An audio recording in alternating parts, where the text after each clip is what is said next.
सच है तो बोलेगा। जाम से जूझता रहा रामनगर। ये कोई एक दो दिन की बात नहीं है, ये तो रामनगर की दैनिक दिनचर्या में शुमार है।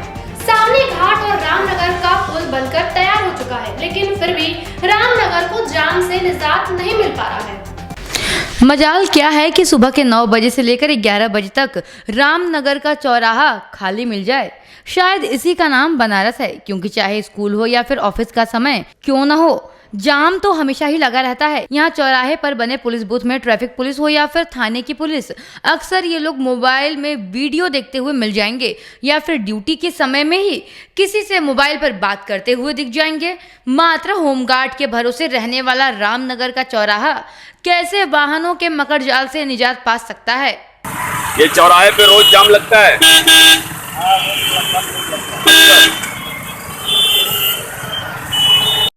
बताइए कि ये चौराहे पर अक्सर जाम लगा रहता है क्या? रोज ये रामनगर चौराहा है जो अति व्यस्त चौराहा है और यहाँ अक्सर जाम लगा रहता है। वाराणसी के आदमपुर थाना अंतर्गत कोनिया स्थित दो पड़ोसियों के बीच लाउड स्पीकर को लेकर विवाद हो गया। इस संदर्भ में एक पड़ोसी ने दूसरे पड़ोसी के खिलाफ जिलाधिकारी को ज्ञापन सौंपा है। उनसे गुहार लगाई है कि दूसरे पड़ोसी द्वारा जो लाउड स्पीकर लगा है उसे जल्द से जल्द हटवा दिया जाए। वाराणसी के आदमपुर थाना अंतर्गत कोनिया स्थित कमला देवी पत्नी रमाशंकर चौहान के भवन के ऊपर लगे हुए दो बड़े बड़े लाउड स्पीकरों को हटवाने के संबंध में जिलाधिकारी को उनके पड़ोसी ने ज्ञापन दिया है। पीड़ित पड़ोसी नंदलाल कुशवाहा ने बताया कि रमाशंकर सुबह 4 बजे ही लाउड स्पीकर बजा करके टहलने के लिए निकल जाते हैं और 8 बजे सुबह जब टहल करके वापस आते हैं उसके बाद लाउड स्पीकर बंद होता है। मना करने पर गाली गलौज करने लगते हैं और लड़ाई करने लगते हैं। आपको बता दें कि प्रार्थी अनिद्रा बीपी हाइपरटेंशन का रोगी है और उनका इलाज न्यूरोलॉजिस्ट डॉक्टर एस.के. पोद्दार के यहाँ चल रहा है। इस संबंध में डॉक्टर के इलाज संबंधी पर्ची की भी छायाप्रति उन्होंने ज्ञापन के साथ संलग्न कर दी है और इस पूरे प्रकरण पर कार्यवाही के लिए नंदलाल ने डीएम से आग्रह किया है। लाउड स्पीकर के चलते सिर में दर्द और उनकी नींद भी भंग हो जाती है। साथ ही साथ उनके बच्चों को पढ़ाई करने में भी काफी दिक्कतों का सामना करना पड़ रहा है। नंदलाल कुशवाहा। नंदलाल जी, फिर आप कहाँ से आए हैं और फिर क्यों आए हैं, कहाँ पर आए हैं? हम आदमपुर थाने से कोनिया से आए हैं सर, धोबी घाट के पास से आए हैं। कहाँ पर आए हैं? ये डीएम कार्यालय आए हैं। क्यों? वो हमारे पड़ोसी हैं रमाशंकर चौहान, वो जो है लगाए हैं लाउड स्पीकर बड़े बड़े 2 ठो लगाए हैं अपने घर के ऊपर और वो जो है सवेरे 4 बजे कैसेट शुरू कर देंगे और इसके बाद टहलने निकल जाएंगे और 8 बजे आएंगे तब कैसेट बंद होगा और मना करने पर लड़ाई पर उतार हो जाते हैं। क्या है वहाँ पर, मतलब कोई कुछ नहीं, उनका निजी मकान है, निजी मकान है। तो फिर आपने थाने में मतलब कहीं शिकायत नहीं? नहीं, हम किए थे, जो वहाँ लोकल में थे तो कहे ठीक है लिखित एप्लीकेशन दीजिएगा तो देखेंगे।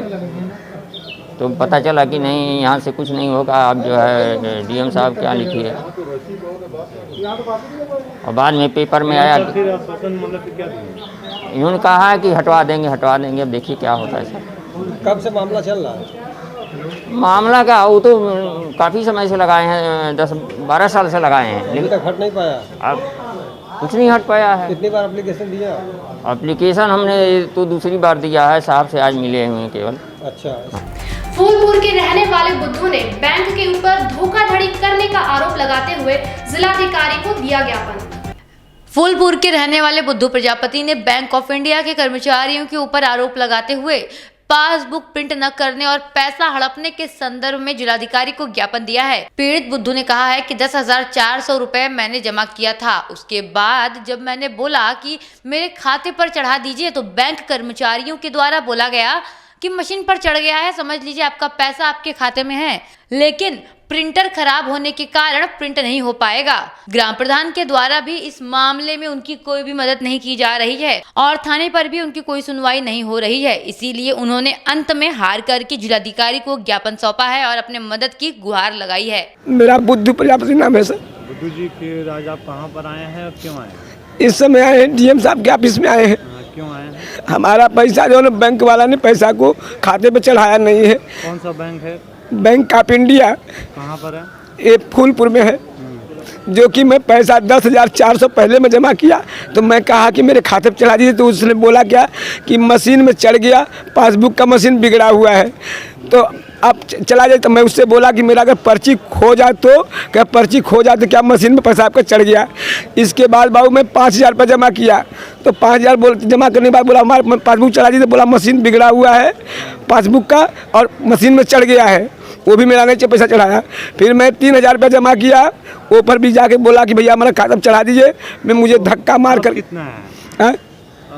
अब कितना है? अभी बता रहे। फिर ये 3,000 जमा करने के बाद तो मैं बोला कि मेरा खाते पर चढ़ा दीजिए, वो गांठ द्वारा और उसमें अटल प्रधान जो है उसमें का और एक महेंद्र, ये 3 के लिए मेरी पकड़ के लाइए IDM के साहब के सामने में मुकदमा लिखने के बोलने थाना फूलपुर में भी, वो मुकदमा के दौरान मेरा कोई कार्रवाई नहीं किया जा रहा है। फिर इसके बाद मैंने 2,200 जमा किया है, टोटल पैसा 20,600 रुपया हो रहा है, जिसमें कुछ को चढ़वाने के बोला तो वो पासबुक पर चढ़ाया तो बोला 3,000 रुपया, वो देखिए उस पर भी, तो मैंने बोला 3,000 रुपया है, तो बोला हाँ 3,000 रुपया है। 4 बार रिप्लेस करने के बाद तो मैं मैनेजर पास पहुंचा, तो वो मशीन छोड़ करके मैनेजर पास आ गया। तो मैनेजर पूछे क्या बात है, तो हमको बोलना चाहिए ना कि हम बोला, वही बोल रहा है कि मैनेजर से इनके खाते में 3,000 रुपया है। तो मैनेजर कह रहे हैं क्या तुम्हारे खाते 3,000, भाई 3,000 दिखला रहा है ना, तो मैनेजर कह रहे बाबू जरा देख लो ना 3,000 रुपया है, तो कह रहे हैं क्या, अरे 3,000 वो बोल रहा है 3,000 ना, तो मैं पर्ची निकाल कर उनको टेबल पर रख दिया, बोला कितना है, तो बोले 10,200 है, तो हम बोला 10,200 है तो तुम 3,000 कैसे दिखलाया तुम्हारे, हाँ। तो वो चीना मार करके पासबुक देखिए चीना मार करके वो दिया, तो वो चढ़ाया। उसी वक्त बोला मैं 10,400 भी मेरा नहीं चढ़ा है, तो बोला 10,400 चढ़ा देंगे, लेकिन अभी नहीं चढ़ाया है। राग विराग की नगरी काशी की परंपराएं भी अलग और अनोखी हैं। रंग भरी एकादशी पर भूत भावन बाबा भोलेनाथ के गौना के दूसरे दिन काशी में उनके गढ़ों के द्वारा चिता भस्म की होली की मान्यता है। रंग भरी एकादशी के मौके पर गौरा को विदा कराकर कैलाश ले जाने के साथ ही भगवान भोलेनाथ काशी में अपने भक्तों को होली खेलने और हुड़दंग की अनुमति प्रदान करते हैं। बाबा के होली के हुड़दंग की अनुमति के बाद काशी होलियाने मूड में आ जाती है।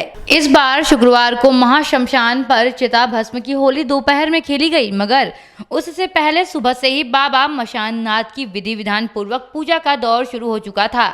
चारों दिशाएं हर हर महादेव से गुंजायमान हो उठी थीं। देसी विदेशी सैलानी ही नहीं बल्कि बाबा के गढ़ों का रूप धरे लोगों ने भी मसाने की होली खेलकर परंपराओं का निर्वहन किया। परंपराओं के अनुसार रंगभरी एकादशी के ठीक अगले दिन भगवान शिव के स्वरूप बाबा मशाननाथ की पूजा कर शमशान घाट पर चिता भस्म से उनके गढ़ होली खेलते हैं। काशी मोक्ष की नगरी है और मान्यता है कि यहाँ भगवान शिव स्वयं तारक मंत्र देते हैं, लिहाजा यहाँ पर मृत्यु भी उत्सव है और होली पर चिता की भस्म को उनके गण अबीर और गुलाल की भांति एक दूसरे पर फेंक करके सुख समृद्धि वैभव संग शिव की कृपा पाने का उपक्रम करते हैं। दोपहर में चिता भस्म की होली शुरू हुई तो हर हर महादेव से घाट और गलियां गूंज उठी।